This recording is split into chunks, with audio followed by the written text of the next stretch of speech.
Dear students, हम हरकत के मुतालिक मालूमात हासिल कर रहे हैं।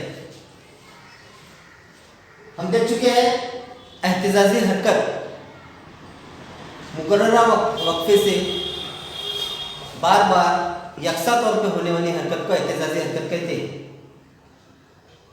अब हम जानेंगे दायरवी हरकत और दौरी हरकत के बारे में।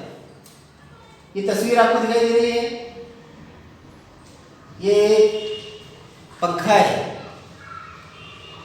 किस सिमत में घूमता है, ये कैसे घूमता है? दायरे की शक्ल में घूम रहा है।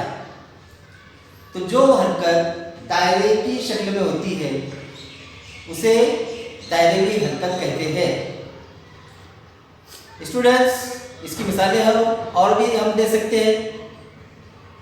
मेरी को अराउंड झूला आपने देखा है, ये देखिए मेरी को अराउंड झूला दायरवी हरकत करता है, एक दायरे में घूमता है। ऐसी हरकत को दायरवी हरकत कहते हैं। और दायरवी हरकत की हम बहुत सारी मिसालें रोजमर्रा जिंदगी में हमारे अतराफ में हम देख सकते हैं।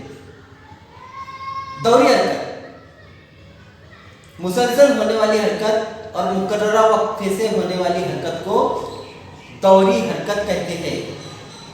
स्टूडेंट्स, ये तस्वीर आपको दिखाई दे रही है, ये एक घड़ी की तस्वीर है। इस घड़ी के अंदर ये घड़ी की जो सुई है अपने मुकर्ररा वक्फे से 12 के पास से काटा इसकी सुई घूमती है तो बराबर 60 सेकंड के बाद अपने मकाम पर वापस पहुंचती है। ऐसी हरकत को दौरी हरकत कहते हैं। इस घड़ी के अंदर दो हरकतें हमको दिखाई दे रही है, एक दायरेवी हरकत और एक दौरी हरकत। एक दायरे में वो सुई हरकत कर रही है, इसलिए इसी हरकत को दायरेवी हरकत भी कह सकते हैं और दौरी हरकत की मिसाल में भी हम इसको ले सकते हैं।